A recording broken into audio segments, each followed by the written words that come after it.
రగిలే రాళ్ళని పునాది చేసి ఎదగాలని, తరిమే వాళ్ళని హితులుగా తలచి ముందుకెళ్ళాలని,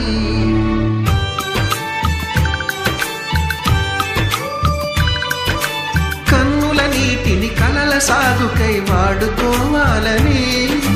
కాచే నిప్పుని ప్రమిదగా మలచి కాంతి పంచాలని, గుండెతో ధైర్యం చెప్పెను, చూపుతో మార్గం చెప్పెను, అడుగుతో గమ్యం చెప్పెను, నేనున్నానని నేనున్నానని, నీకేం కాదని, నిన్నటి రాతని